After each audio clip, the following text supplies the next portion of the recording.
Nos toca a nosotros comprender cuándo Dios abre una puerta y cuándo es el mismo Dios el que la cierra. Eso a veces nos puede llevar toda una vida. Saber cuándo Dios dice sí y cuándo Dios dice no. Y a veces nos toca mucho tiempo de peregrinar cristiano aprender la diferencia. Cuándo Dios dice sí y cuándo Dios dice no. Ahora, Dios quiere que aprendamos a diferenciar, porque pensemos en nosotros como padres. ¿Qué papá, qué mamá quisiera tener hijos a los que hay que decirles todo por el resto de la vida? Ponete esta ropa, cámbiate el calzón, metete a estas clases, andá a esa universidad, cámbiate el calzón, te dije, postulá para este trabajo, casate con esta persona y cámbiate el calzón cuando te cases. Tené hijos.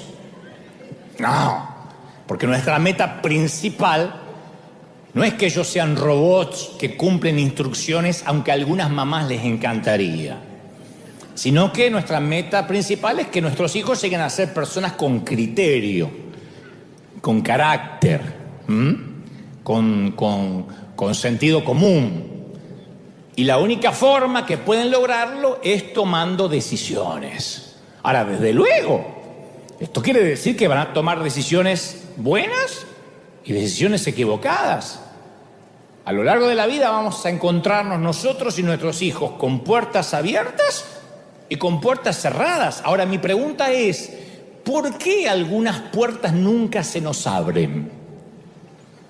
¿Por qué hay puertas que por mucho que oremos no se abren? Ese es el meollo del mensaje. Esa es la cuestión que nos trae aquí. ¿Por qué a veces Dios dice sí y a veces dice no? ¿Qué parte no te entra? ¿Qué parte no entendés? Entonces quiero que hoy juntos tratemos de entender el no de Dios, porque nos va a sanar. Porque yo a veces te digo, ¿cómo te ama el Señor? Y hay gente que dice, sí, si me amara me estaría contestando lo que le estoy pidiendo. Entonces vamos a tratar de entender el no de Dios. ¿Y por qué nos dice no? Los ejecutivos del fútbol, de las grandes ligas, especialmente las europeas, que tienen esas transacciones millonarias con sus jugadores, dicen que los cambios más grandes son aquellos que nunca se concretaron. Esos son los cambios más grandes.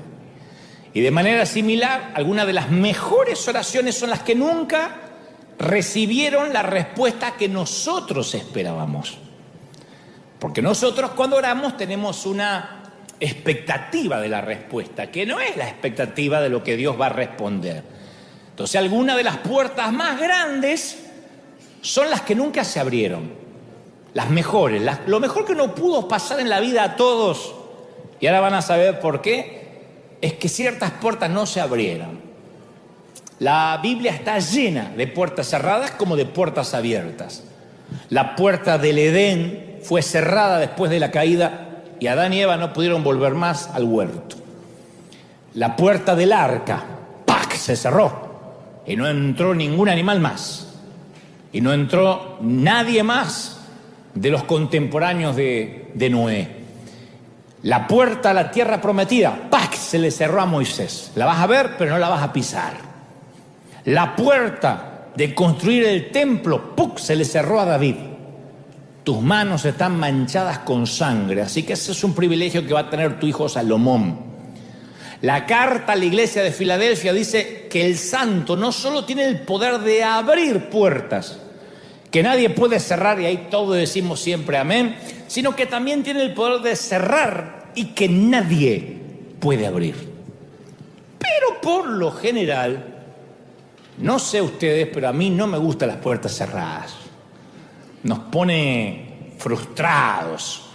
Ni me gustan ni las entiendo. Si alguien me preguntara, ¿y cuál es la motivación más importante para orar que tenés, Dante? ¿Cuál es la motivación? ¿Qué es lo que te motiva a orar? Y la respuesta es, y la oración contestada. Yo nunca oro si creo que Dios no me va a contestar. Nadie ora pensando que Dios no lo va a contestar. Excepto como esa dama que noche tras noche en la campaña pasaba al frente y pedía oración, y finalmente cuando ya se estaba por morir y Dios no le contestó, dijo, yo sabía que era inútil. Por eso Dios no le contestó, porque no tenía fe. Pero cuando uno ora, por lo general cree que Dios lo va a hacer. Entonces, cuando Dios responde una pregunta, una oración que hicimos durante años y llega la sanidad, y llega el cambio, cuando un matrimonio se salva, se restaura, cuando alguien consigue un trabajo, un empleo, yo sé que algunos son muy honestos y cuando encuentran un trabajo lo devuelven, pero otros lo conservan. Claro, cuando ocurre el milagro, ya no queremos orar más porque decimos, ya está, lo hizo, voy a orar por otra cosa, ¿no? Pero siempre tenemos como la gimnasia de seguir orando porque decimos, cada vez que yo oro ocurre algo, es como hacer ejercicio. ¿Qué es lo que nos puede pasar que nos aliente y nos motive a seguir haciendo ejercicio? ¿Qué? Adelgazar. Si la báscula, la balanza no se mueve, si es inútil. Ya estuve como 15 minutos y no adelgazo.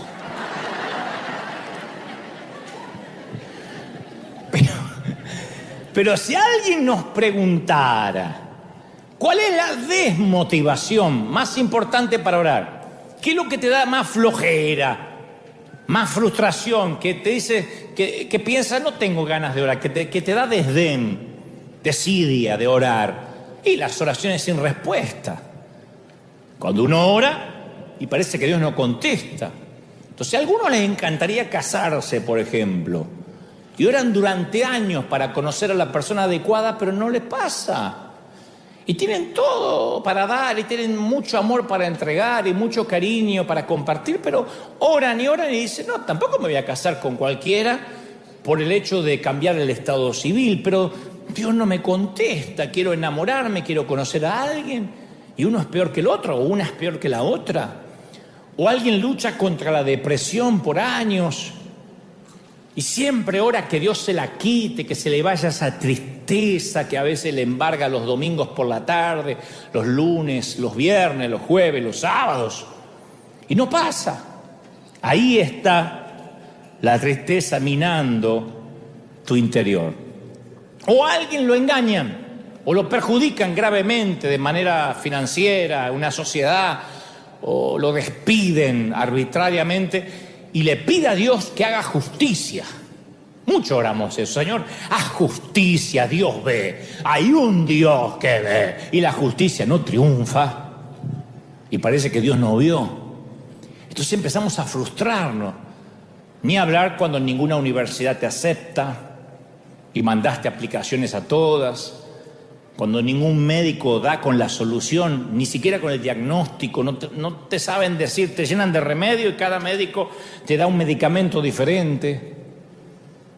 Cuando no conseguimos compradores para la casa, o no nos rentan, no conseguimos alquiler, o no conseguimos alquilar. Cuando ningún abogado nos da esperanzas de arreglar nuestra situación migratoria, por ejemplo.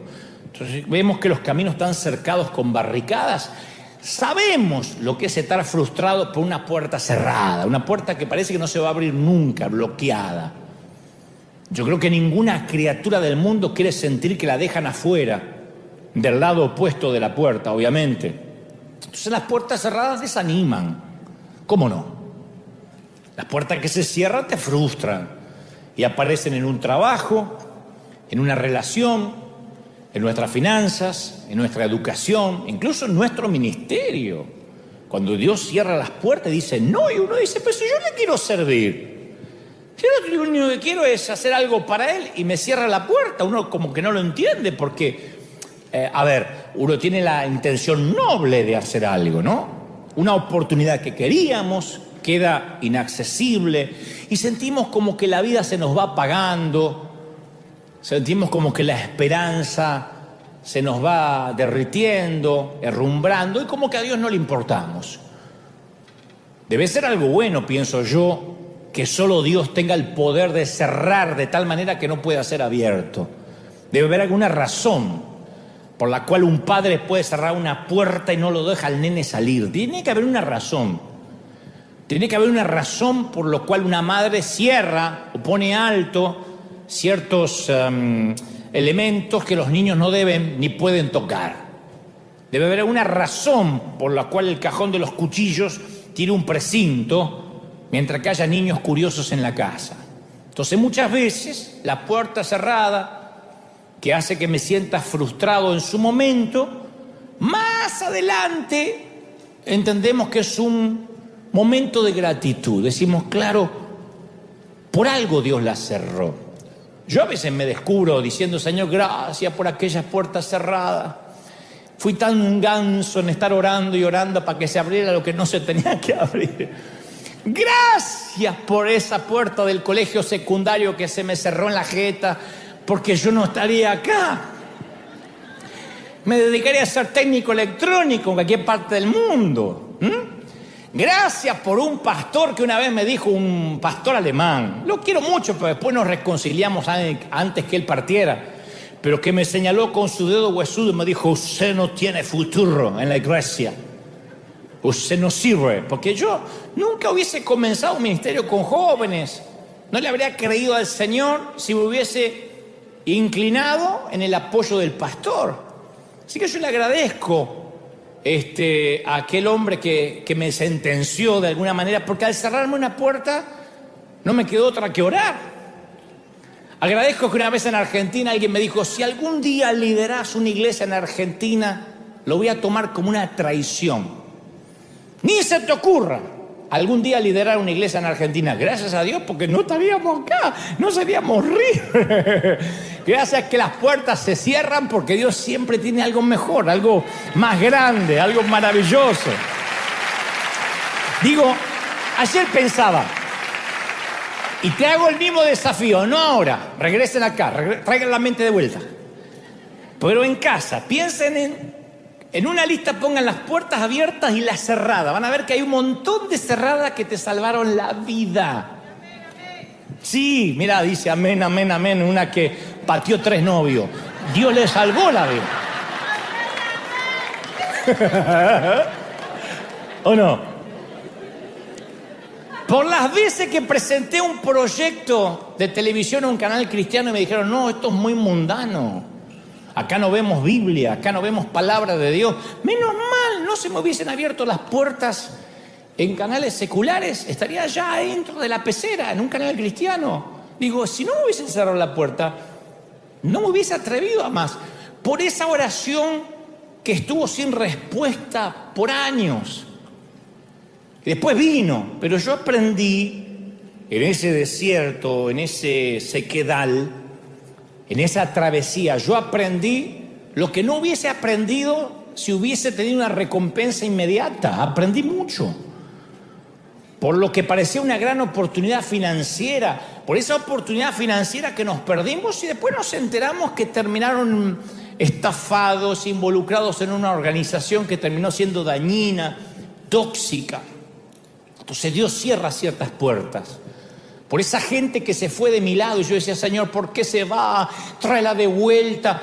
Pero Dios no me hubiese rodeado del equipo maravilloso que tengo si no hubiese cortado la cizaña cuando la tuvo que cortar. Hay gente que salió de tu lado y en el momento te pusiste a orar para que la gente se regrese. Y Dios dice, no sabés lo que estás pidiendo. Me pediste que dejar de estar drenado, dejar de estar vampirizado. Estoy limpiando tu entorno y volvés a pedir los vampiros. Entonces yo le agradezco a Dios por esas puertas cerradas. Alguna vez husmeando en las redes, no me digan amén, pero alguna vez husmeando en las redes, ¿te encontraste con aquel exnovio con el que cortaste hace 20, 30 años? Aquella chica que no te daba bolilla, ¿la encontraste? ¿Te pasó decir, gracias, Señor? Amado Padre, qué bueno. A ver, más fotos, tiene que haber más fotos. ¡Ay, sí!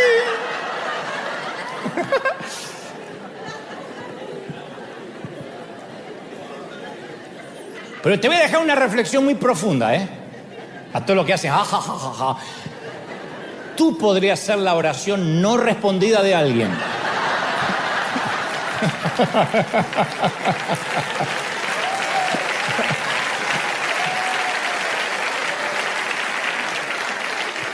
No quiero meter el dedo en la llaga, pero alguien ya te encontró y agradeció al Señor. Gracias por salvarme de eso. ¿Alguien agradeció? Porque Dios le cerró la puerta que eras tú. Eso pasa. ¿Es así? Ahora, no agradecemos por todas las puertas cerradas. Porque hay muchas que siguen cerradas y siguen sin gustarnos que estén cerradas. Las abriríamos de una patada si pudiéramos. Puertas ambiguas. Jesús mismo, cuando habla de la necesidad de perseverar en la oración, dice: llamen y la puerta se os abrirá.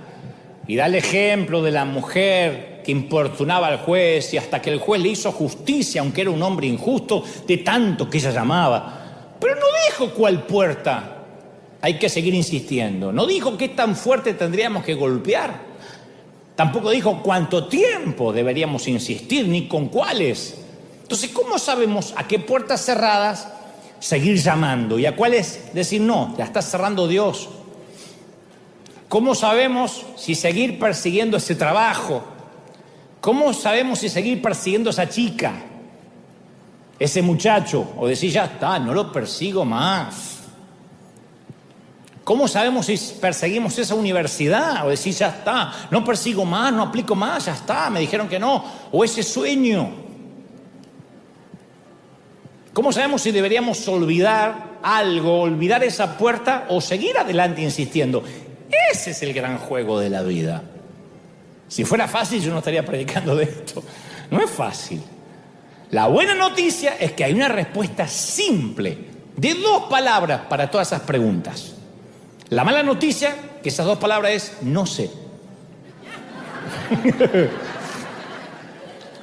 Quizá nunca lo vamos a saber con seguridad durante esta vida. ¿Qué puertas hay que insistir y qué puertas no hay que insistir? Pero Dios tiene en mente cosas más grandes que nosotros tengamos que saber algo con seguridad sí o sí. Dios tiene un plan más grande que darnos seguridad respecto a las puertas. Y uno va por la vida preguntándose, pero para entender por qué, esto es lo que a mí me gusta más. Algunas puertas no deberían abrirse y Dios no las quiere abrir. Para entender por qué hay puertas que se cierran, primero uno tiene que entender y desarrollar una gran habilidad para saber qué puerta Dios cierra y qué puerta hay que empujar, porque a lo mejor el enemigo está poniendo una traba, a lo mejor es una puerta humana que quiere encerrarnos. La habilidad para saber eso es lo que más cuesta.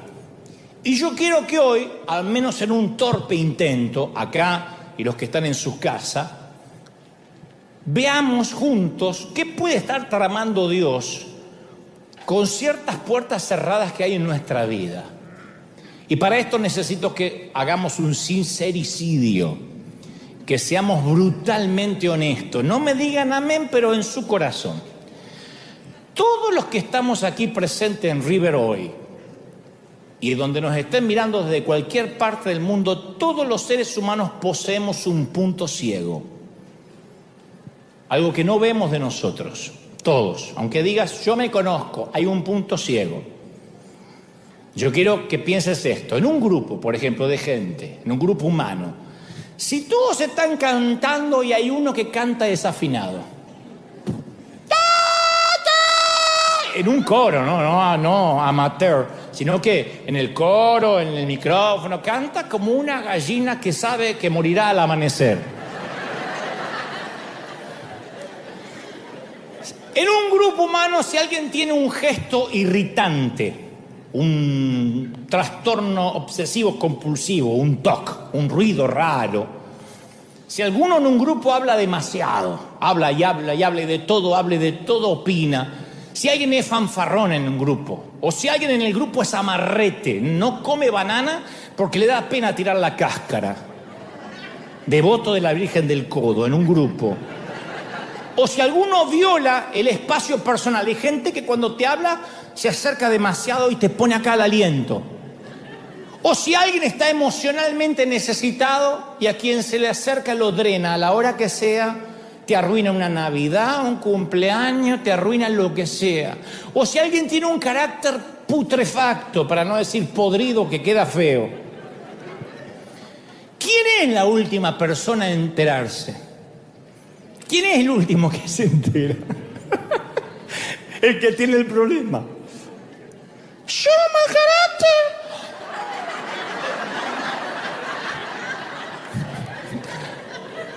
¿Cuándo grité? La verdad acerca de nosotros es que no sabemos la verdad acerca de nosotros. Hay un punto ciego. Las otras personas lo saben, ya te digo. Hablan de nosotros entre ellos. ¿Viste el aliento? ¡Ay, se comió un cadáver! La que se comió el cadáver no sabe.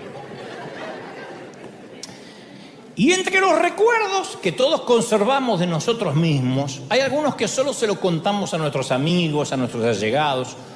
Otros, ni siquiera los queremos confesar a nuestros amigos porque nos dan pena, los guardamos para nosotros bajo 7 llaves.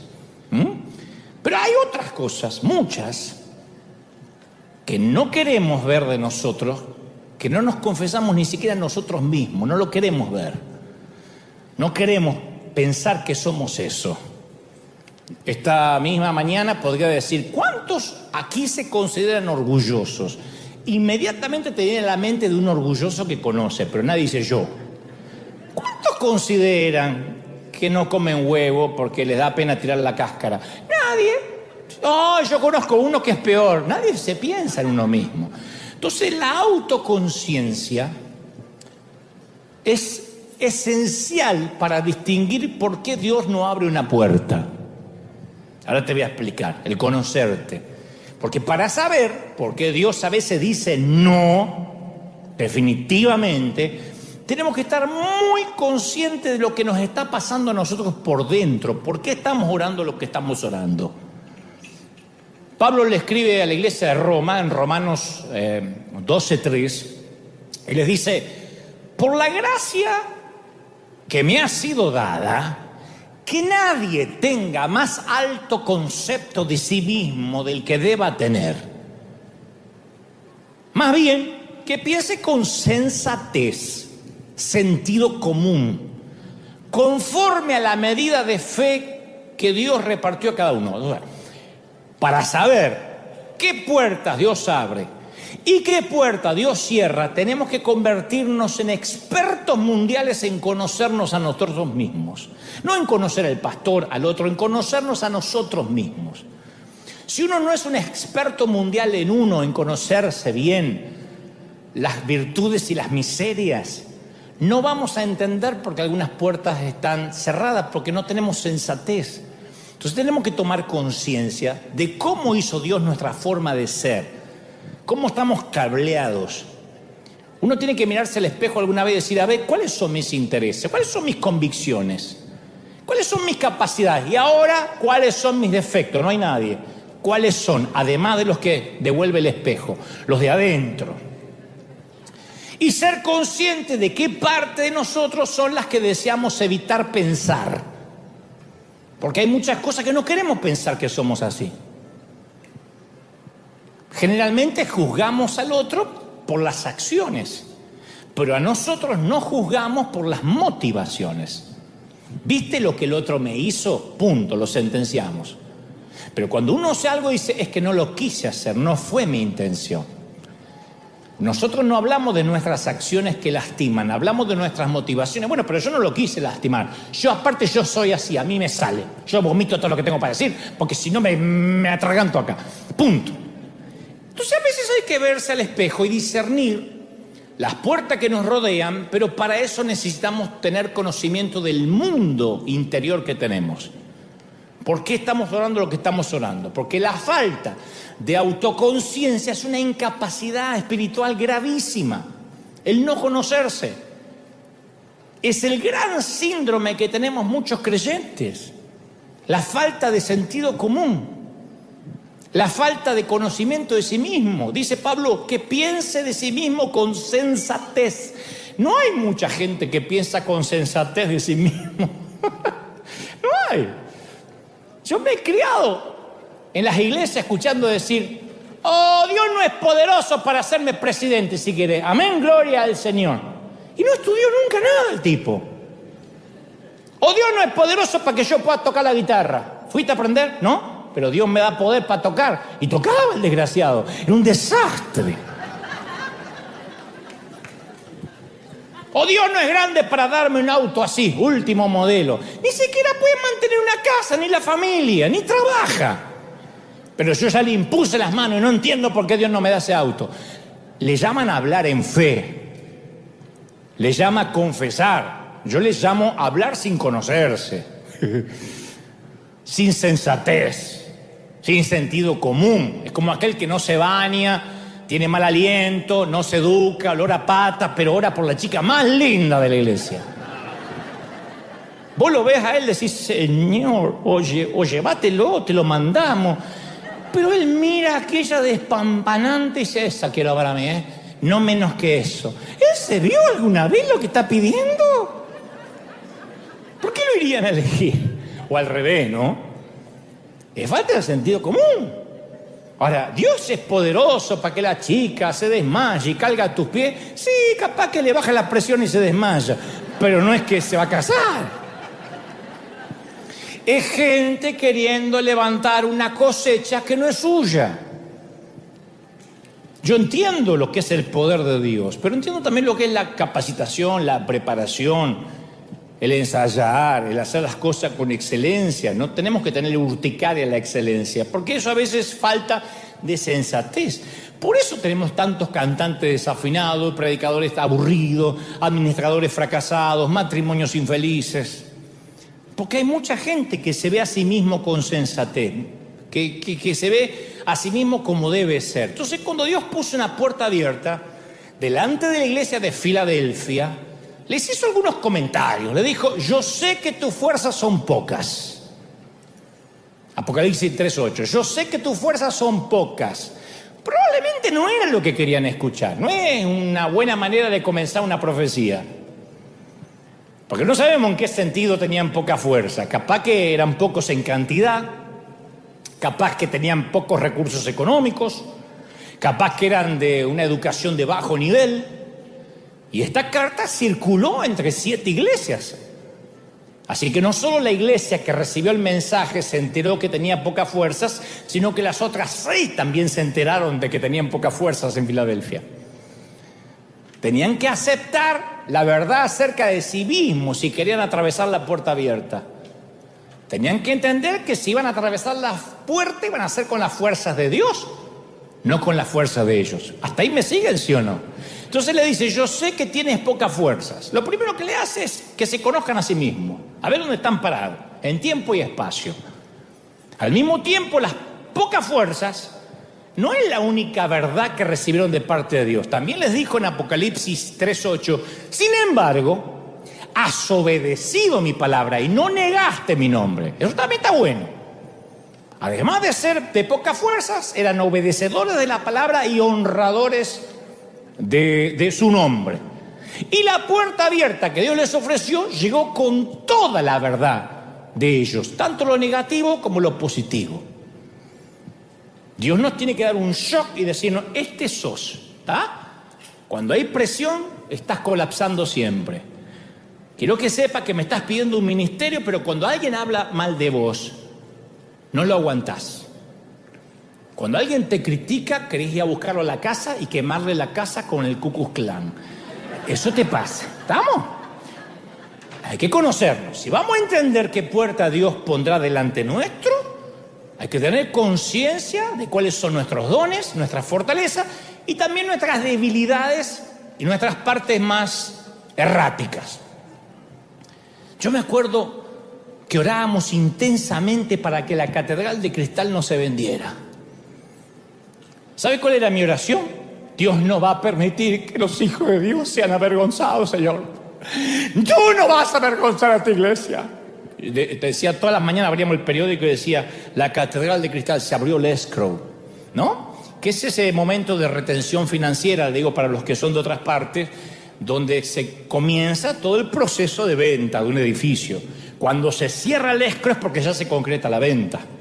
Entonces cuando decía, fue a escrow la catedral de cristal, yo decía, no, Señor, Tú no vas a permitir que el escrow se cierre. Es una prueba. Es una prueba. No se va a cerrar porque tú vas a hacer el milagro, Padre. Tú vas a hacer el milagro, Padre. En el nombre del Señor. Yo lloraba. Mi motivación no era que Dios se avergonzara, porque yo no tengo por qué cuidar la reputación de Dios. Mi motivación era qué iba a pensar la gente si se vendía. Yo estaba preocupado por mi reputación.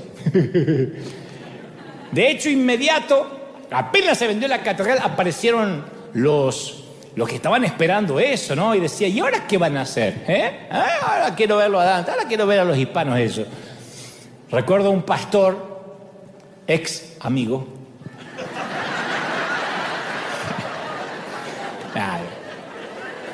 Si se arrepiente y se arrodilla algunas horas, yo le perdono porque llamó y dijo, ¿aló? Le dice a la secretaria, ¿habló con la catedral católica? Dice, no, en la catedral de Cristal. No sé, me dijeron que Dante se hizo cura. ¿Puedo hablar con el padre? Era un pastor.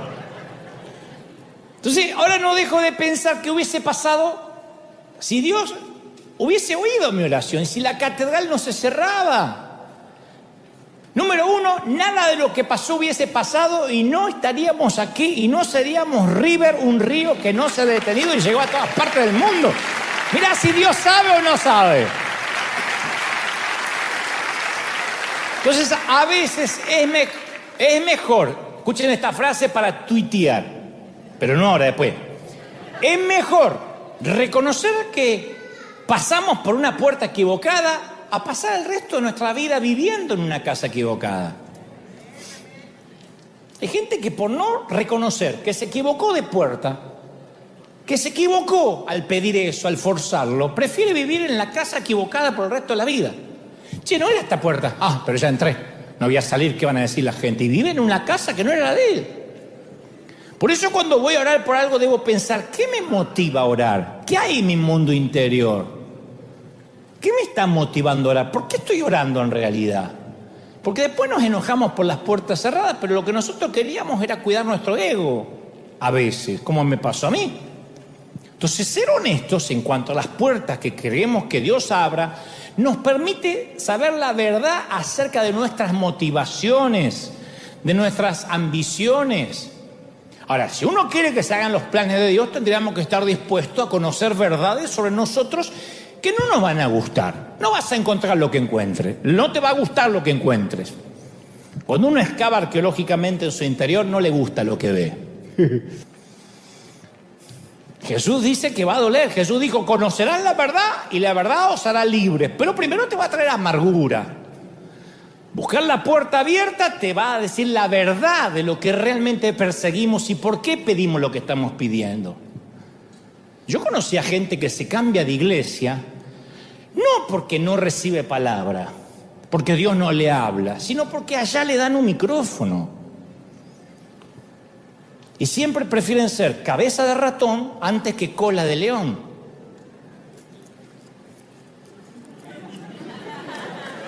Eso para que lo piensen, ¿eh? ¡Oh! Fariseos capítulo 4, versículo 5. Pero se engañan a sí mismos diciendo, no, yo lo único que quiero es ir donde me dejen servir a Dios. No, vos querés estar donde te puedan ver que servís a Dios, que es muy diferente. Porque capaz que a donde estaba servía, pero no lo veían. Y allá le dejan ministrar, exhortar. Entonces dice, me dan un micrófono y me gusta servir a Dios. No, te gusta que te vean. Está bien. Yo no digo que esté mal, está bien, pero hay que hacerse cargo de lo que uno está buscando. Hay que ser brutalmente honesto y decir, a ver, a mí me gusta que me vean, me encanta que me vean. Bueno, sacate foto. Pero digan, no, yo no me gusta, yo no, a mí no me gusta. O sea, cuando uno es impulsivo, quiere todas las puertas, pero hay que saber por qué las quiere. Yo creo que el santo patrono de los impulsivos, siempre digo, era Pedro. Él, cualquier puerta que había, él quería. recibe la invitación de seguir a Jesús, fue el primero que dice la Biblia que lo siguió inmediatamente, ni pensó, vamos, dijo. Ni a la mujer le avisó, vamos. Es el único discípulo que saltó fuera del bote para caminar sobre el agua, que reacciona para defender a Jesús cortándole la oreja a un servidor. No fue estratégico, pero lo hizo. Hablaba antes de pensar, le advierte a Jesús que no diga que va a ser crucificado. Propone construir santuario para Moisés, Elías y Jesús. Y dice la Biblia, Marcos 9:6, porque realmente no sabía qué otra cosa decir. A él nunca se le ocurrió que podía quedarse callado. No estaba en sus posibilidades de cerrar la boca, ¿no? Promete serle fiel a Jesús, pase lo que pase, y después lo traiciona, lo niega. Y en las antípodas de Pedro, ¿quién está?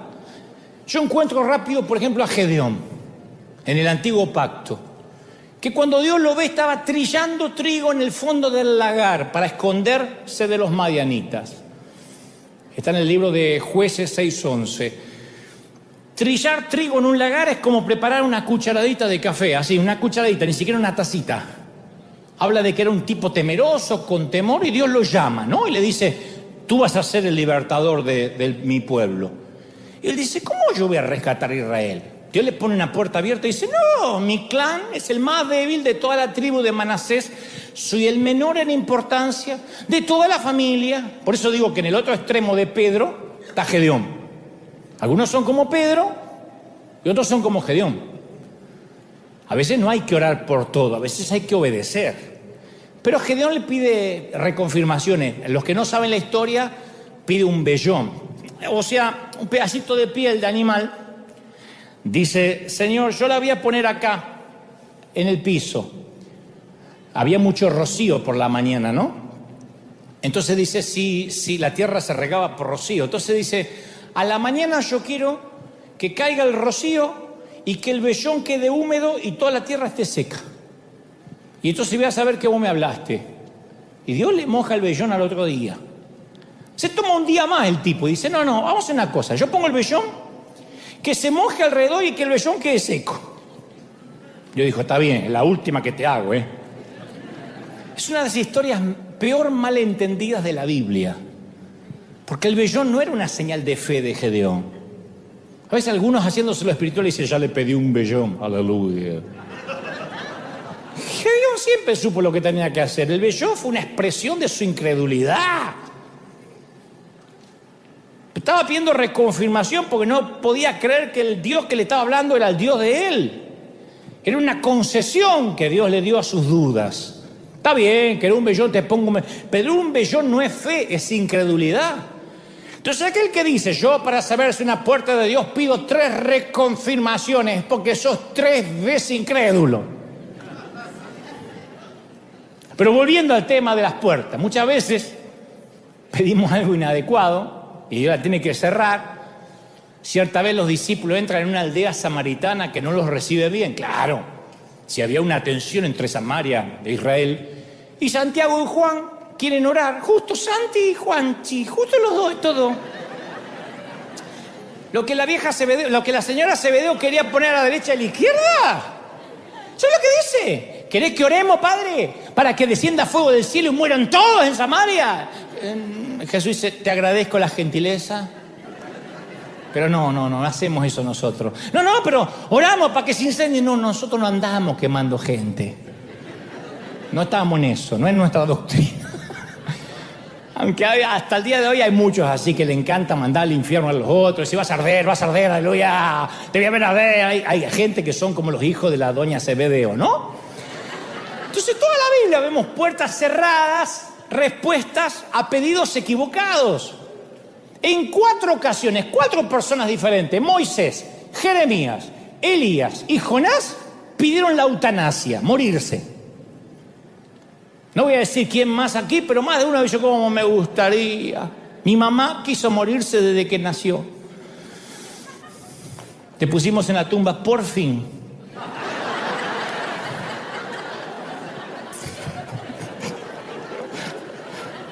Ustedes me van a matar. Me vas a llevar a la tumba. Yo siempre me imaginaba llevando el cajón, porque me decía, me vas a llevar a la tumba. Me vas a sacar canas verdes y un día me vas a encontrar muerta y fría. Yo voy a orar. ¿Vivir para qué? Cuando vos te hagas mayor de edad, me voy a morir sola. Me voy a quedar en la cama sin comer hasta que me muera. Total, ¿para qué vivir? Si ya crié los hijos. Mira si Dios la hubiese escuchado a la vieja. Si tuviera que escuchar a tantas madres. Entonces, Dios dice, no y no. Yo creo que estos profetas, después de la depresión, agradecieron, se alegraron de que Dios les dijo que no. Gracias a Dios las veces que nos dijo que no. No, ¿qué parte no se entiende? No. Algunos de los mayores regalos de Dios son las oraciones sin respuestas. Yo sé que nos cuesta entenderlo, pero lo mayor que Dios te pudo regalar es lo que no te respondió. Las puertas se cierran porque hay algo mejor. Y está bueno que Dios se reserve el derecho de admisión, de decir sí o no, porque Él sabe mejor que nosotros qué es lo mejor. Todo poder que tiene el ser humano lo corrompe. A nosotros nos dan poder y lo usamos para destruir. Esto aplica a la palabra, el poder de la palabra, el poder de la lengua, el poder político, el poder económico, el poder nuclear. Imagínate si al orar tuviéramos un poder sobrenatural que suceda todo lo que querramos. Como la película de Jim Carrey, traducida al español como Todopoderoso, que dijéramos, todo lo que yo quiera se va a hacer. Imagínate el desastre que haría. ¿Cuántos ya habrían cambiado de marido, de esposa, de suegra? Las suegras estarían todas desaparecidas, habría un déficit. Y cualquiera que piense que la oración no sirve, no sirve porque Dios no contesta, es una torpeza. La oración no es un conjuro. Lo voy a declarar 3 veces y lo voy a declarar y le voy a imponer las manos. ¿Sabe qué es orar? Es hablar con una persona muy sabia. Dios, que a veces te va a decir sí y a veces te va a decir que no. No es declarar, no es un conjuro, no es abracadabra, no son 3 deseos al genio de Aladín. Es hablar con alguien que es sabio y te va a decir cuándo conviene que la puerta se abra y cuándo te va a decir no te conviene. A veces te va a explicar por qué y a veces no te va a explicar por qué. Nosotros no le explicamos a nuestros hijos por qué no a veces. ¿Por qué no? Porque no hay punto. ¿Crees que te diga cuál es la oración que más se hace? La oración que más hacemos todos, acá y en cualquier parte del mundo, te voy a decir, Señor, cámbiala, Padre. ¡Cámbiala! Transfórmalo.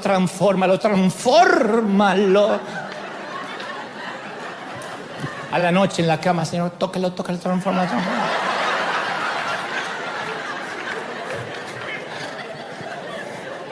Transfórmalo. Haz que sea como yo quiero que sea. Como yo te lo pedí. Si Dios no te lo eligió, lo elegiste vos. Haz lo que haga, lo que yo quiero que hagan. Siente por esa cabeza que entre. Y estás orando. Y siempre queremos que Dios moldee a los demás que nos rodean, en lugar de orar por nuestra propia vida. Siempre estamos por el otro. Israel, casi termino. Israel, el pueblo de Dios, tenían un sueño, querían ser una gran nación. ¿Qué le dijo Dios? No. Derrotados, exiliados. Pidieron en oración no tener que pasar por ese padecimiento. ¿Qué habría sucedido si Dios le decía sí? Si Israel se hubiese convertido en una gran potencia mundial, con una gran cantidad de dinero, con petróleo, con grandes ejércitos, si nunca hubiese estado exiliado. Si se hubiese quedado con su fe para sí mismo, sin compartirla, nunca hubiese tenido profetas que soñaban con otro reino, un reino mayor, un reino espiritual para toda la humanidad.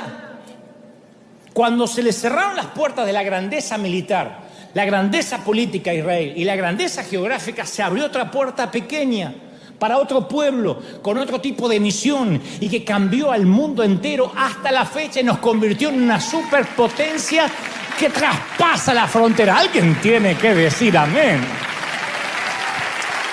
Y Dios conoce en persona el sufrimiento de las puertas cerradas como jamás lo conocerá ningún ser humano.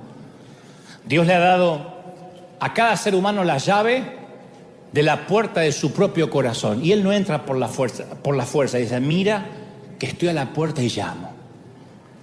Yo leí la carta de un papá cuya hija de 8 años le diagnosticaron una enfermedad que pone en riesgo su vida. Y él dice, todos los días oro por sanidad. Una carta que llegó a la oficina.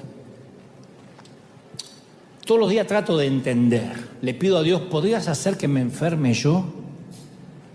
¿Podría enfermarme yo en lugar de mi pequeñita? Estoy tan enojado con Dios. Me puso en la carta en imprenta, estoy tan enojado con Dios. Trato de aguantar, pero estoy enojado, Dante. ¿Por qué el cielo permanece callado ante la oración de que sane a mi nena? Y yo sé que tú también estuviste en ese lugar en la vida, o en alguno parecido, o algún día lo estarás. Y no te puedo dar una explicación, timarte y decirte que tengo las respuestas, porque nadie tiene todas las respuestas a esto. Solo puedo señalarte a una persona. Puedo decirte que en el corazón mismo del Evangelio, acá, hay una oración sin respuesta. Jesús, arrodillado en el huerto, dice, Padre, si es posible, quítame este sufrimiento. Luego agrega, no quiero que sea mi voluntad, sino la tuya, pero no quiero pasar por esta copa.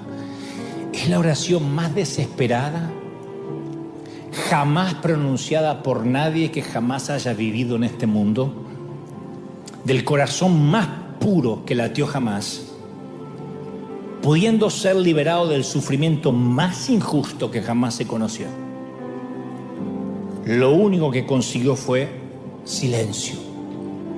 La copa no fue apartada de él. El pedido fue rechazado. No. Y de ese dolor no deseado, de ese dolor inmerecido, vino la esperanza del mundo que rehizo la historia. Porque la respuesta definitiva a la angustia humana, incluida la angustia por esa oración sin respuesta, es la cruz empapada en sangre, donde el Hijo de Dios sufrió porque su Padre le dijo no. Entonces nadie tiene toda la respuesta. Pero esta semana pensaba, ¿qué pasaría si todas esas oraciones que hicimos recibieran un sí? ¿Qué hubiera pasado si Pablo hubiese recibido un sí? Se curó de la debilidad. Y en vez de, se hubiese transformado en un arrogante y hubiese transformado el movimiento de la iglesia primitiva en un monumento a su grandeza. Hoy hubiese sido el Papa Pablo, ¿no? Y si Israel se hubiese convertido en el pueblo de la grandeza militar, el pueblo de la opulencia en vez del pueblo del libro. Yo mismo he orado por ciertos temas privados y Dios me dijo, no, ¿qué parte no entendés? Porque de otro modo mi gracia no va a reposar en ti, te volverías un petulante de otros tantos que condenan a todo el mundo, que se saben o se creen santos. Hasta a mí me ha dicho, sería bueno que digas de tanto en tanto que no sos pastor. El apóstol Pablo dijo, yo soy el más insignificante de los apóstoles, no me llamen apóstol, no soy digno de ser llamado apóstol, porque yo perseguía a la iglesia de Dios. Así que yo adhiero a esas palabras y digo, yo tampoco soy digno de que me llamen pastor, aunque pueda fungir como tal. Porque de verdad, no es falsa modestia, debo ser el más insignificante, el que más cuenta sus problemas. Entonces, en un ámbito donde todo el mundo se pelea por un micrófono y por ser apóstol, Pablo se avergonzaba de ser apóstol. En mi caso no es que me avergüence. Como digo siempre, no quiero que la pastoral se avergüence de tenerme a mí entre sus filas, que diga, no me comparen con ese payaso. A mí sé cómo Dios me llama y me basta. Entonces no sé por qué algunas oraciones reciben un sí y por qué algunas reciben un no. Pero conozco la angustia del no cuando uno quiere en sí más que ninguna otra cosa en el mundo. Es espantoso cuando te dice no. Pero no sé por qué. Lo único que sé es que en la cruz el no de Dios a su Hijo se convirtió en el sí de Dios a todos nosotros. Y la noche antes de morir, estaba tratando de explicarle a sus discípulos las cosas terribles que iban a ocurrir, que ellos no tenían que darse por vencidos, que esto no era el fin. Y ahí Juan pinta la terquedad de los discípulos. Dice Juan 16:16, Jesús le dijo: ya no me van a ver, pero después me van a ver. Ahora no me verán por un tiempo, un ratito, como dicen en algunos países, un ratico, pero después sí. Dice que ellos decían: ¿qué quiere decir con que dentro de poco ya no le veremos y un poco después? E insistían: ¿qué quiere decir con eso de dentro de poco? No sabemos de qué habla. Y Jesús se dio cuenta y le dijo: ¿se están preguntando qué estoy queriendo decir? Los discípulos dicen: sí, estamos preguntando qué quieres decir. Ellos querían que las puertas se abran ya, ni siquiera esperar un ratito. En su impaciencia quieren que las puertas se abran ya, como algunos de nosotros hoy. Y Dios dice: dentro de poco, en un ratito. Juan necesitaba decirnos esto y lo deja claro en la Biblia para que entendamos que Jesús le dice: ahora ustedes están tristes. Es un poquito, pero voy a volver y se van a poner tan felices que nada te va a quitar la alegría. Al final el gozo va a ganar en tu vida. Vas a estar feliz. Alguien tiene que decir amén. Y dice Jesús: oigan, y no tendréis más preguntas. Le dice a los discípulos: no habrá más preguntas. Porque los discípulos siempre, como nosotros, estaban preguntando. ¿Te diste cuenta de eso? Toda la Biblia es pregunta. ¡Hey, Jesús! ¿Puedo sentarme a tu diestra? ¡Hey, Jesús! ¿Cuántas veces tengo que perdonar a este tipo? ¡Hey, Jesús! ¿Por qué nació ciego este hombre? ¡Hey, Jesús! 70 veces 7 tengo que perdonar a Leiva, que hoy subió tarde a tocar el teclado. ¡Hey, Jesús! ¿Qué significa esta parábola? ¡Hey, Jesús! ¿Deberíamos ordenar que baje fuego del cielo para matar a los samaritanos? ¡Hey, Jesús! ¿Cuál de nosotros es el más grande? ¡Hey, Jesús! ¿Qué significa dentro de poco? ¡Hey, Jesús! ¡Hey, Jesús! ¿No somos así? Jesús dice: siempre estás preguntando por qué. Y todos hoy tenemos esa pregunta. ¿Por qué ese nene de 6 años tiene un tumor? ¡Hey, Jesús! ¿Por qué ocurrió ese terremoto en México? ¡Hey, Jesús! ¿Por qué mi padre murió de COVID? ¡Hey, Jesús! ¿Por qué mi matrimonio se vino abajo? ¡Hey, Jesús! ¿Por qué no me quito la depresión? ¡Hey, Jesús! ¿Por qué se cayó un edificio en Miami? Amigo mío, déjame decirte, dice el Señor, las cosas se van a poner feas. Vas a ver cosas terribles: cáncer, hambre, guerra, virus, cuerpos lisiados, traición, abuso, transgresión. Pero después, aunque a ustedes les parezca un tiempo largo, en la escala de la eternidad es un ratito. Dentro de poco, en un ratito, me verás nuevamente y yo voy a acomodar todas las cosas en su lugar y el gozo va a ganar. Tendrás tanta alegría que no harás preguntas. Ahora tenés preguntas porque estás del otro lado de la puerta. ¿Por qué tengo que sufrir? Pero algún día, de un modo que ninguno de nosotros podemos entender ahora, vamos a agradecer por todas las puertas que te cerré, todas las puertas que te dije que no, porque vas a estar gozoso. Vamos, póngase de pie y dale el mayor aplauso de la historia al Señor de señores. Vamos, dale un aplauso al Señor grande. Ahí en casa también, dale un aplauso al Rey de Reyes y al Señor de señores. El Rey está en casa. Cuando venga ese día, dice Jesús, ya no preguntarás nada. ¿Qué día va a ser ese? Cuando el gozo sea tan grande, ¿qué vas a andar preguntando? Cuando no es necesario pedir explicaciones, no habrá más preguntas.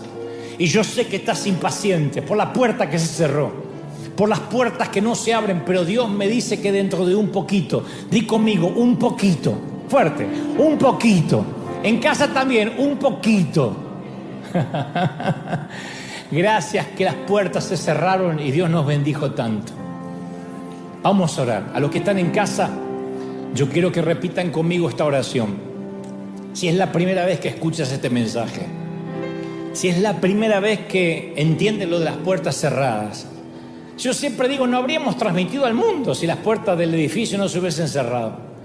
No habríamos sido este río que nos conocen en todas partes, que hemos bendecido, si las puertas no se hubiesen cerrado.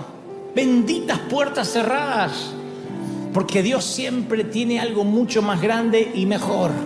Y a los que hoy dicen, yo no tenía la menor idea por qué tenía que escuchar este mensaje. Te invito a recibir a Cristo en tu corazón. Aquí te vamos a ayudar. Repitan conmigo, digan, Señor Jesús, te recibo como mi Salvador.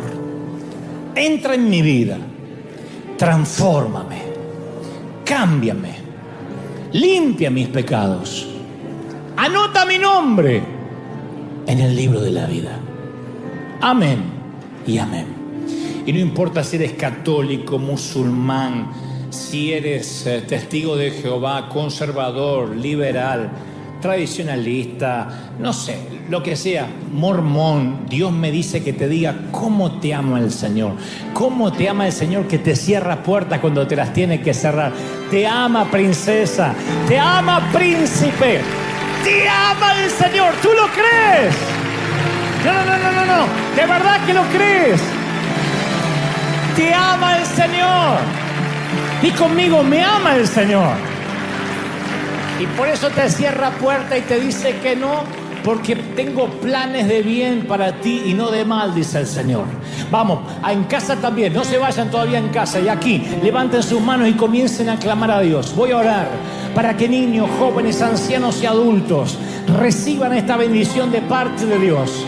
La presencia del Señor lo ha inundado todo, momento a momento. Son los últimos minutos. Pero antes de irnos, quiero que sientas que el Señor te ama. Que si Él ha detenido algunas cosas, ha sido porque tiene cosas mayores que ojo no vio, ni oído yo, ni han subido a tu corazón, dice el Señor. Te ama el Señor. Todos clamando. Mirá, hay gente encendida en fuego. Hay gente clamando ahora. Hay gente que está clamando y diciendo, Señor, es el poder del Espíritu Santo. Momento a momento, minuto a minuto, la gloria crece. Yo puedo sentir que algo ocurre.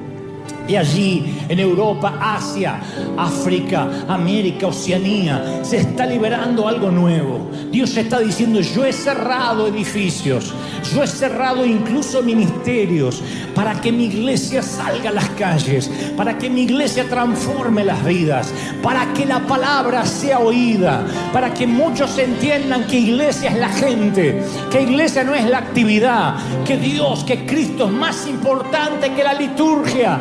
Yo he dicho no para traer un mover y un avivamiento a las naciones. Lo declaro, lo creo. Declaro que la bendición ha llegado aquí, momento a momento. Estoy orando por enfermos, estoy orando por los que necesitan, por los que están clamando para que la gloria del Espíritu inunde tu cuerpo, tu alma.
Es muy fácil ser humilde cuando uno permanece en la presencia de un Dios santo. Muéstrame un tipo orgulloso, te voy a mostrar un tipo inseguro y alguien que no ora realmente. Porque arrodillarse y decir, Señor Jesús, acá estoy en tu presencia, dame, Señor, las multitudes y permite ir a las naciones y que la chiripiorca me agarre, eso no es orar. Orar es dejarse examinar por Él. Lo que más debe aterrarte es que vivas una vida playita, superficial, que diga, a mí me va bien, yo grandes problemas no tengo. Entonces déjame que te diga, dudo que tengas un propósito. Porque Dios no va a procesar a alguien porque sí. Cuando Dios te procesa, te quiere enseñar a administrar sus graneros. Cuando pasas tiempos de escasez, Dios te observa si te sigues alegrando. Si la alegría del hogar no se va, porque resulta que la alegría y la felicidad estaban reguladas por tu presupuesto. Cuando haces que tus hijos estén felices y agradecidos por el poco pan que hay, entonces Dios te observa que has sido fiel por lo poco y dice, este puede administrar graneros. Este está capacitado para una red repleta de peces. Pero Dios te observa. Observa la fidelidad. En la congregación, en la iglesia, te ponen en un sitio a servir que a lo mejor nadie te ve, parece que nadie te da las gracias. Dios observa tu actitud, literalmente se cumples, eres fiel en lo poco, te pone sobre mucho. Pero nunca he visto a nadie que no pueda obedecer, que no pueda servir en lo poco, que se tome un elevador y de la noche a la mañana de repente esté sobre mucho. No va a pasar. No va a pasar, es matemático, es de manual, está escrito. Yo a veces pienso cómo algunas personas salen de algunos ministerios, de algunas iglesias, de algunas compañías, y como salen, yo sé cómo les va a ir. ¿Por qué? Porque lo viví. Y lo peor que me pasaría a mí como papá espiritual es ver que sufran lo mismo que yo sufrí. ¿Quién quiere que sus hijos pasen la misma pobreza que el padre? ¿Quién? Un padre desalmado. Y lo peor que me puede pasar es ver a gente con espíritu de mosquito. Yo sé que ahí no vuelve nadie. Y cuando vuelven chamuscados, quemados. Entonces me dan ganas de decirle, no, vive el propósito, agradece este tiempo. Porque el propósito significa que el Dios de los sueños es más importante que los sueños de Dios. Entonces Dios nos lleva a veces por un embudo, ¿cómo decirlo?, por un valle, para que nos encontremos con Él. Y a partir de que uno tiene relación con Dios, uno es más fácil para luchar con el orgullo, no se te vuelan los pájaros por nada, mantienes la humildad, la sencillez. Yo puedo hacer bromas de mi orgullo, de mis torpezas, porque sé que cada día, aunque me cuesta horrores, estoy creciendo un poquito más conforme a la estatura de la plenitud de Cristo. Me falta, hasta que Cristo venga o hasta que me toque bajar al sepulcro, seguiré creciendo, porque Dios todavía tiene propósito para mi vida. ¿Crees que tienes propósito para Dios? ¿De verdad lo crees? ¿Quién cree que tiene propósito para Dios? ¿Quién cree? ¿De verdad crees que tienes propósito? ¿De verdad lo crees? Dios te va a moldear. Te va a moldear como el alfarero. Te va a desarmar, te va a volver a armar. Te va a quitar con el cincel, va a cincelar las partes ásperas de tu carácter. Y agradece cuando eso pase. Tiene que pasar. Hay cosas que yo le digo, Señor, ya no quiero volver a pasarla más. Y Dios me dice, sí, regresa otra vez. No has pasado bien la prueba. A veces me siento con el pecho inflado cuando reacciono en el espíritu y no en la carne. Porque la carne no es que se quedó en las aguas del bautisterio y murió para siempre. Eso que dicen, yo ya no tengo más carne. Yo acá no veo ningún espíritu caminando. Todos tienen carne. Algunos más carne que otros, pero carne al fin. De manera que uno tiene que luchar todo el tiempo. Todo el tiempo. Y a veces, ante una misma situación que ya viví antes, ahora reacciono en el espíritu. Y antes reaccionaba en la carne. Como dije una vez, cuando reaccionas en la carne hay una satisfacción. Se lo dije, le dije de todo. ¡Ay! La carne hace qué lindo, pero el espíritu en minutos se te empieza a afligir. El Espíritu Santo se contrista. Porque te escuchas lo que dijiste y no lo puedes creer. Es que me sacó de las casillas, es que sacó lo peor de mí, mi peor versión. Pero el diablo celebra y el espíritu se contrista. Porque no tenías que reaccionar así. Porque no tenías que responder así. Porque el poder no puede estar sobre el otro. ¿Qué importa que el otro te insulte? Si reaccionas, eso es lo que hay en tu vida. Entonces tu corazón es una cloaca que cuando alguien la aprieta sale todo lo peor y lo más feo. Y yo he pasado por esas etapas donde reaccioné mal. Hasta el día de hoy daría lo que sea por volver el tiempo atrás y callarme la boca.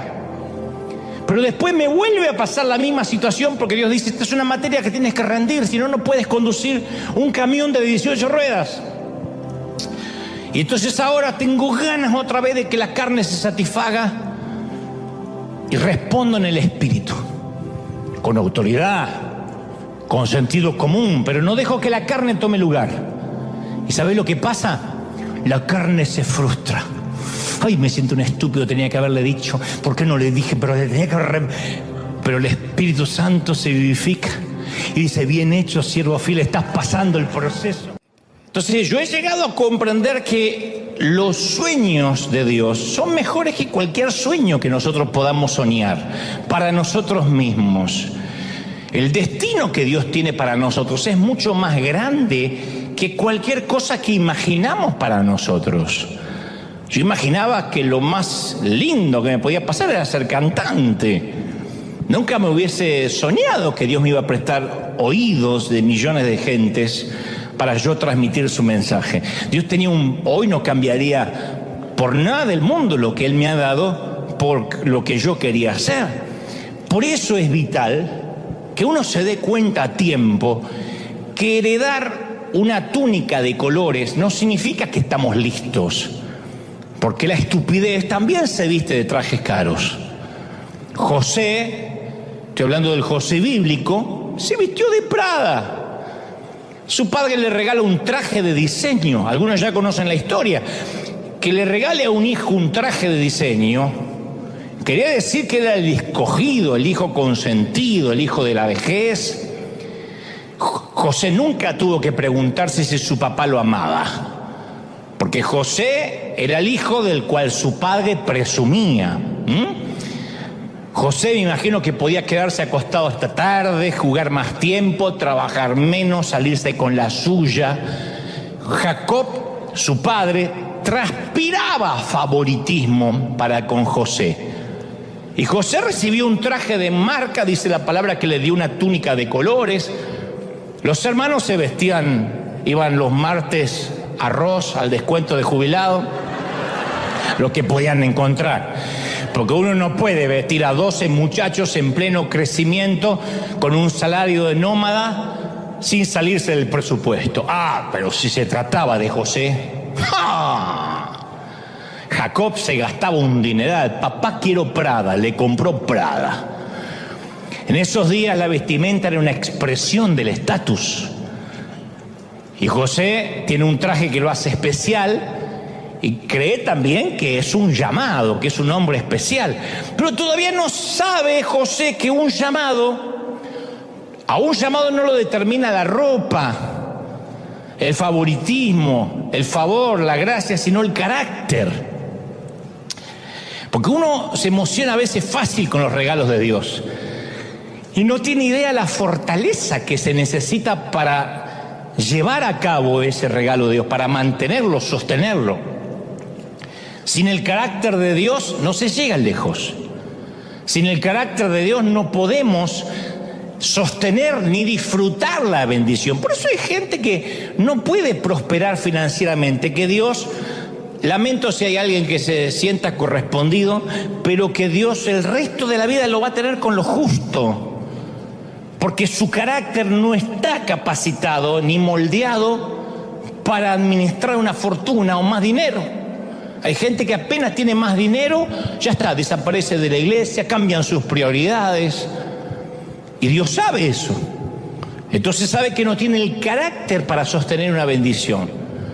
Pero a veces usar la túnica del favoritismo puede ser un problema. Cuando nos sentimos el niño consentido, vamos a necesitar que a veces la vida, que Dios nos dé un par de buenos golpes para entender que no toda la vida podemos andar luciendo un vestido de colores. Estoy hablando en términos metafóricos, por supuesto, desde luego, ¿no? Podemos crecer pensando que somos el manojo de cosecha más grande en medio de las pequeñas y sumisas, que somos el tapón del océano, la última Coca-Cola del desierto. Entonces cuando llega alguien más inteligente, más ungido, más atractivo, nos mueve el piso porque estamos inseguros. A veces queremos ser los únicos que se visten en Prada o de Prada. Y debajo de ese traje de diseño, a veces escondemos el temor de perder nuestra posición favorable, porque José no solo vistió una túnica, sino que también tuvo grandes sueños acerca de su destino. Y los sueños en la época de José simbolizaban algo profético. Estos sueños eran impactantes porque hablaban del futuro de José. Y uno podríamos pensar, bueno, José recibe esos sueños y tiene sentido común, se calla la boca, no lo cuenta. Pero no, el muchacho no tiene sentido común. Reúne a sus hermanos que ya lo envidiaban, porque estos se vestían en Ross y este andaba con su traje de Prada. Estos no tienen la túnica especial de él, ya lo odian, y el tipo les cuenta el sueño. Che, escuchen mi sueño, muchachos. Soñé que en un campo estaban todos los manojos de cosecha de cada uno, y de repente se levanta mi manojo de cosecha, mi gavilla se levanta más que la de ustedes. Y ustedes se reúnen alrededor de mi manojo y se inclinan. Esto quiere decir que un día voy a gobernar sobre todos ustedes. Yo voy a ordenar y ustedes se van a someter. Y ustedes se me van a inclinar expresando obediencia a mi autoridad. ¿No es genial? ¿No se alegran por mí? ¿Por qué no jugamos un poco al manojo póstrate para practicar? A ver, practiquen, inclínense ante mí. ¿Qué? Peor que un argentino recién llegado del Mundial. No lo soportaba nadie. Y el autor deja muy claro la respuesta de sus hermanos. Y lo odiaron aún más por los sueños que él les contaba. Esto es un serio caso de envidia manojera. Por contar sueños, o gavillera, por contar sueños que no tiene que contar. Ahora, José va a lograr grandes cosas, va a ser famoso, va a hacer que su padre se enorgullezca, y empieza a hacer autopromoción de lo grande que será su vida. Y ahí empezamos a descubrir que la estupidez también se viste de Prada o de Gucci, menos de Hugo Boss, pero además se viste de todas las marcas. Los pasos son parte de nuestro proceso de maduración. Yo a veces he orado para que Dios diseñe otro proceso a mi manera, más rápido. Jamás ocurrió. Porque el Señor ordena mis pasos. Y cuando intenté acelerar el proceso de Dios, me frenó diciendo, no, Dante, te saltaste un par de pasos, regresa al casillero anterior. Y acepté el proceso, con dolor. Tal vez quieres hijos, pero no estás listo para ser padre. Y el poder procrearlos no necesariamente significa que estás capacitado para ser padre. Quizás quieras una pareja, pero no estás listo para el matrimonio. Capaz que le estás pidiendo más a Dios en tu vida, pero tienes que aprender a manejar lo que tienes ahora. Entonces muchos renuncian al duro trabajo del proceso o se desencantan con el proceso porque no ven resultados. Ese es el gran problema del endeudamiento de mucha gente que a lo mejor conduce un auto que no puede sostener. O vive en una casa que apenas puede pagar porque se saltearon el proceso. Hay momentos que a lo mejor hay que achicarse un poco, vivir un poco más amontonados, hasta que seamos más holgados y podamos acceder a una cuota mayor, a una responsabilidad más grande. Pero cuando la gente quiere saltarse el proceso, a lo mejor no es la época de tener el último celular de ultimísima generación. No es el momento, a lo mejor, y no estoy hablando de pecado, digo, no es el momento, porque Pablo habla de pecado y de carga, de peso y de pecado. Despojémonos de toda carga, de todo peso y de todo pecado. Entonces el pecado lo entendemos fácil, pero el peso es aquello que nos autoimponemos sin que nadie nos pida. Y vivimos estresados porque estamos sosteniendo un elefante blanco que nadie nos pidió que adoptáramos. ¿Podríamos vivir más livianos? Claro.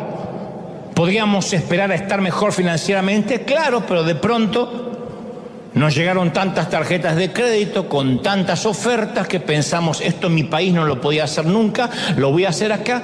Y de pronto estamos atados a 50, 60, 70 años de deuda. Porque la estupidez también se viste de Prada.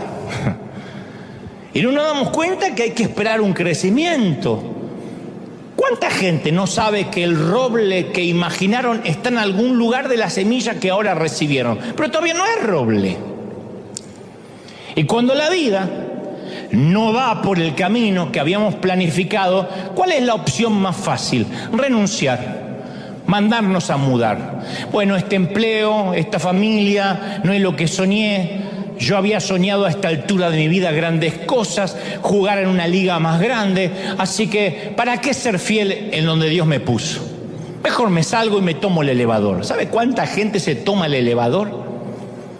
Y dice, no, yo voy a hacer el camino más fácil. Porque siempre el atajo parece más atractivo. Pero cuando uno renuncia al proceso, produce gente que vive en un patrón de renuncia constante, gente que hace una cosa, fracasa, hace otra cosa, fracasa. Busquen a aquellos que intentan tomar un elevador, en 2 o 3 meses no saben más nada de ellos. Dicen que Dios le cambió el llamado, que ahora Dios le cambió la asignación, que es la manera de decir fracasé porque me apuré. El crecimiento ocurre cuando decidimos ser fieles a una situación que no nos gusta, que todavía no comprendemos, pero aquí se demuestra mi fidelidad. El proceso siempre precede, es antes del logro, siempre. Dios no comparte su gloria con nadie. Cuando empezamos a tomar la gloria destinada a Dios y la empezamos a disfrutar, la unción del Espíritu Santo nos deja. Es inmediato, como apagar el interruptor de una luz. Entonces, ¿qué tiene que hacer uno en la vida? Tomar control de la lengua. Decir, no tengo que hablar, que hable mi vida, no que hable yo. Porque si tenemos problemas con el alardeo, con la presunción, tampoco es un problema solo de la boca, de la lengua. Porque a veces parece que está centrado en la boca, decimos fulanita, menganito es bocón. Pero el problema comienza en el corazón. Jesús dijo eso precisamente en Mateo 12:34, porque de la abundancia del corazón, ¿qué habla? La boca, la jeta. Dice la versión Dante, habla hoy, de la abundancia del corazón habla la jeta. Eso es así. Mateo 15:18 agrega el Señor, pero lo que sale de la boca proviene del corazón, y esto contamina al hombre, no lo que entra. Lo que sale es lo que contamina. La Biblia deja claro que si tenemos problemas con lo que sale de nuestra boca, hay que echarle un vistazo al corazón. Porque lo que haya en nuestro corazón, tarde o temprano termina saliendo por la boca. El orgullo siempre tiene que dar su opinión. Nadie se la pide, pero el orgullo tiene que dar su opinión. El orgullo tiene que decirle a todo quién es él, qué ha hecho, lo que va a hacer. El orgullo nunca puede cerrar la boca, nunca. Y si el orgullo está en nuestro corazón, siempre va a encontrar la manera de salir, siempre. Las veces que yo me metí en problemas siendo más muchacho, es porque hablé, porque metí la pata, porque uno habla. Es muy fácil ser humilde, Cuando uno permanece en la presencia de un Dios santo.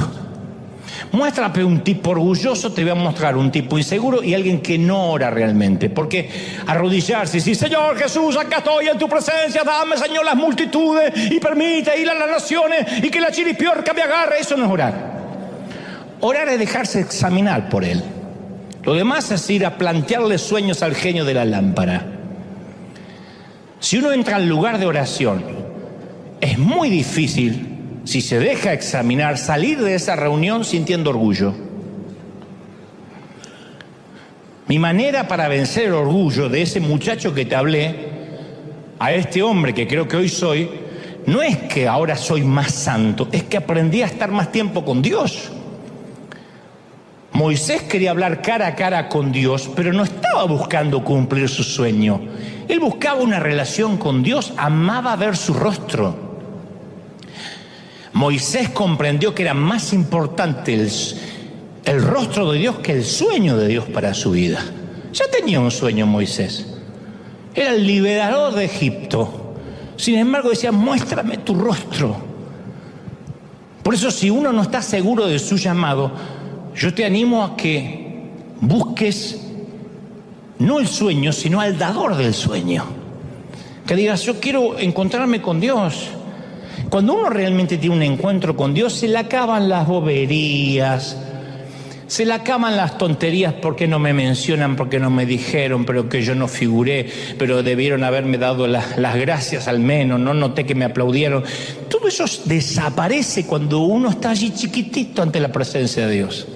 Dios nunca va a hacer algo que vaya contra el sentido común, que nos haga transitar por los rieles de la estupidez. Eso no es fe.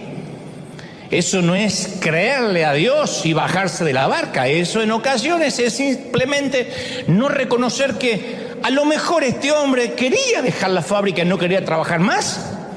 A lo mejor quería amanecer todos los lunes a las 11 de la mañana sin que nadie lo molestara. Pero es más lindo, más glamoroso decir, Dios me está pidiendo que deje de trabajar. Ah, sí.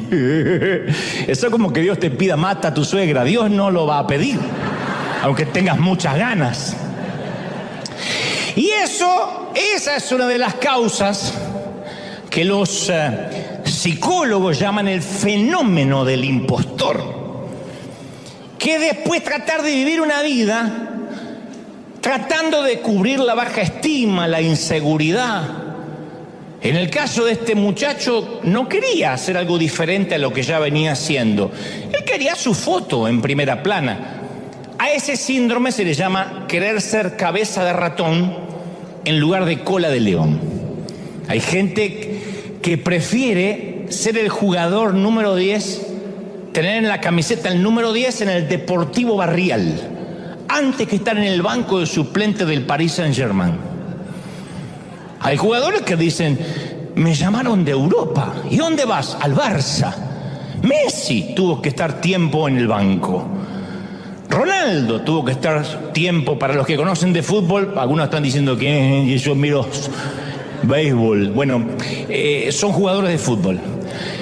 Ronaldo tuvo que estar meses sentado en una banca, pero estaba en un equipo europeo, en las grandes ligas, que es mejor que jugar en un partido, en un equipo pequeño de Portugal. Pero hay gente que dice, no, pero en Portugal, en Buenos Aires, en Caracas, en México, yo soy el número 10.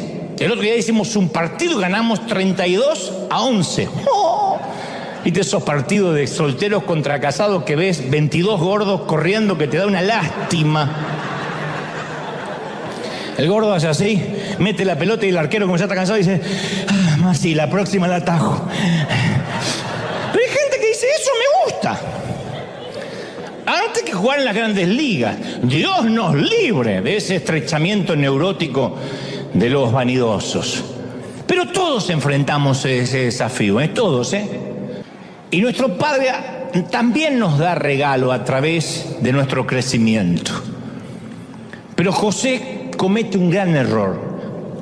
Encuentra su identidad en el regalo que lo identificaba como el hijo favorito, en lugar de la relación con su padre que debió haber tenido, que lo hacía ser el hijo favorito.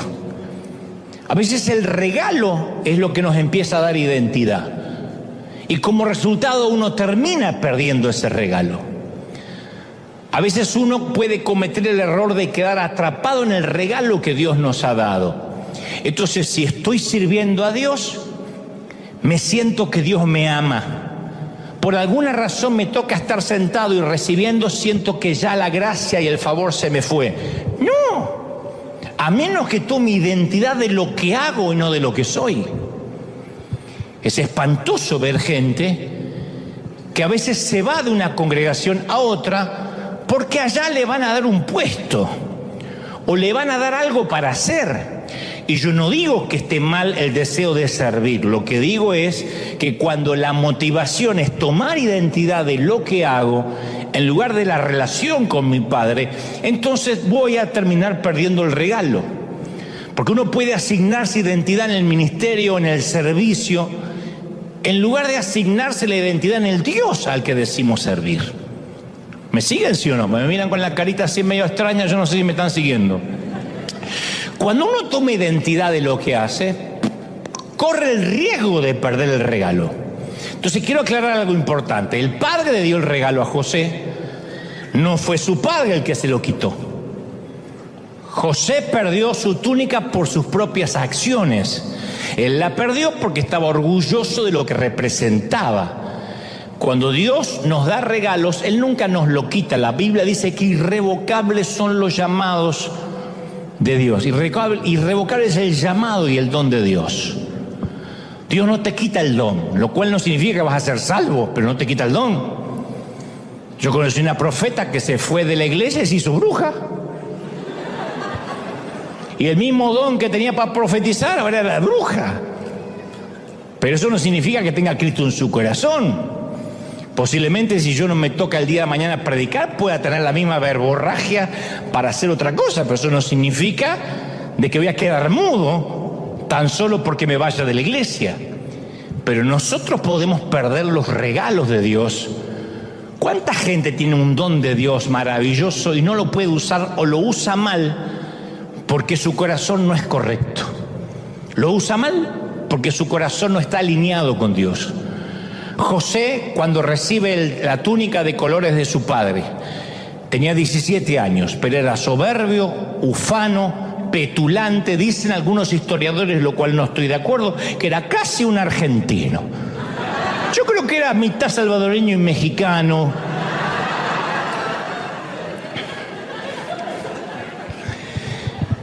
La Biblia dice que... ¿Cómo sé esto? Porque la Biblia dice que José apacentaba el rebaño con sus hermanos y traía un mal reporte de los hermanos. Yo no digo que los hermanos necesariamente eran unas carmelitas descalzas, por ahí eran malos tipos.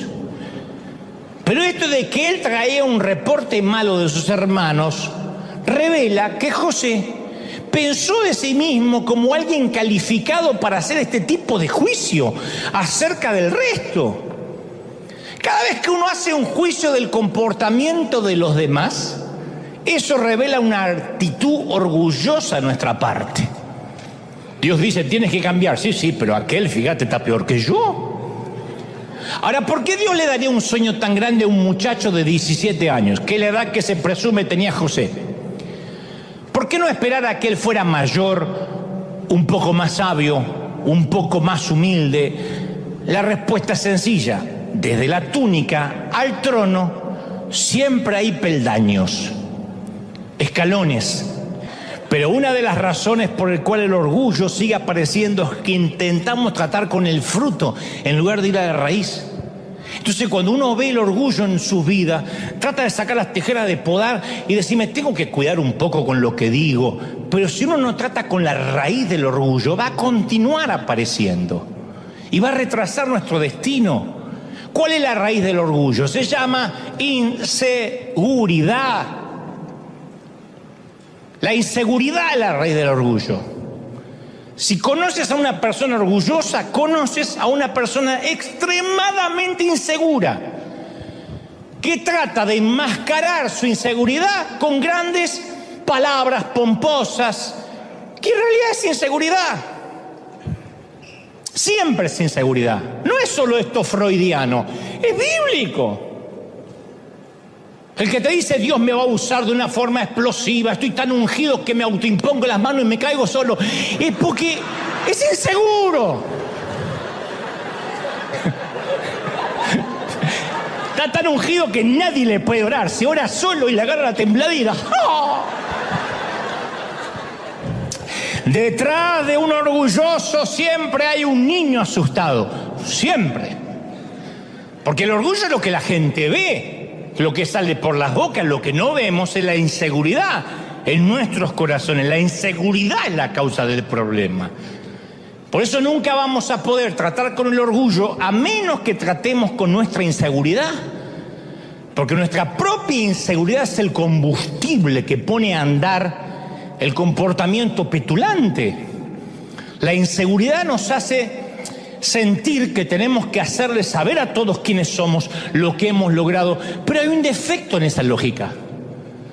Porque nuestros logros no es lo que nos hace valiosos. Nuestros sueños no nos definen. Nuestra identidad es que somos hijos del Rey, de Reyes. Eso es quienes somos. Eso somos. ¿Sí o no? Ahí uno cimenta la identidad. Y cuando lo estamos cimentados en la identidad de Cristo, ya el orgullo no tiene poder. No sé si notaste que el presidente, por ejemplo, de los Estados Unidos, no tiene que decirle a la gente que él es el presidente en ningún discurso. Puedes imaginarte al presidente entrando al salón diciendo: oigan, yo soy el presidente, el comandante en jefe en las Fuerzas Armadas, el líder del mundo libre. Él sabe que él es el presidente. No necesita decírselo a nadie. Jesús tampoco tuvo que decirle a nadie quién era él. Porque sabía exactamente quién era, por eso podía lavar pies. Decía: yo sé de dónde vengo y sé a dónde voy. Cuando Satanás tentó a Jesús, lo primero que intentó es crear inseguridad acerca de su identidad. Si eres el Hijo de Dios. Y trata de tentar a Jesús para que demostrara algo. Y Jesús pudo haber dicho: sí, ¿cómo no? No te lo voy a permitir, yo soy el Hijo de Dios. Dame un minuto, te hago un par de milagritos y vas a ver quién soy. En lugar de esto, Jesús dio un hermoso ejemplo de seguridad. Él se aferró a las palabras de su Padre, dijo: escrito está. Y todo lo que Dios espera hoy de nosotros es que nos apoyemos en Él, que nos apoyemos en esa verdad.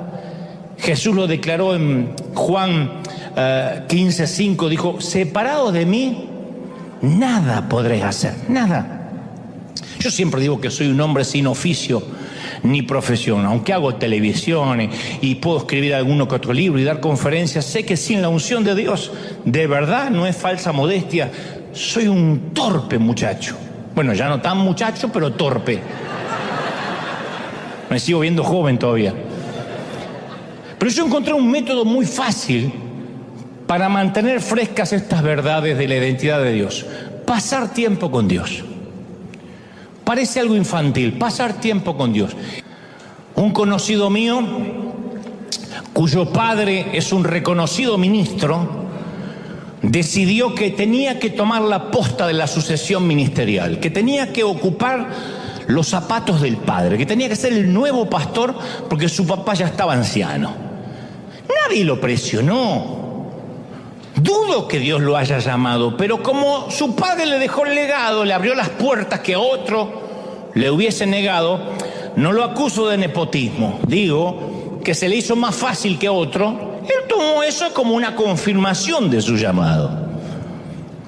Pasó más de una década tratando de ocupar el lugar de su padre, pero amargado porque se dio cuenta tarde de que heredar el apellido no significa heredar necesariamente el llamado.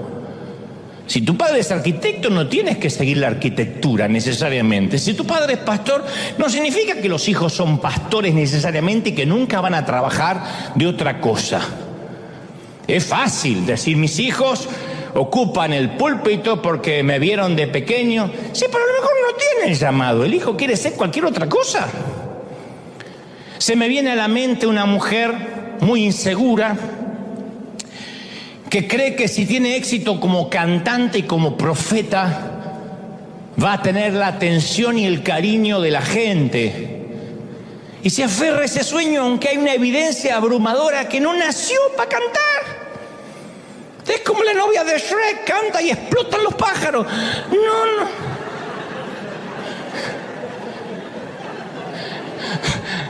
Dios no la dotó con esos dones. Pero ella se aferra a ese sueño. Y siempre que alguien trata de decirle que está cometiendo un error, le causa un dolor insoportable porque siente que la rechazan, que no creen en su llamado, que le quieren poner un pie encima. En el llamado de Dios no hay atajos, no hay elevadores. En el llamado de Dios nadie puede tomarse un elevador. ¡Uy, estaba acá y subí al 22! No pasa.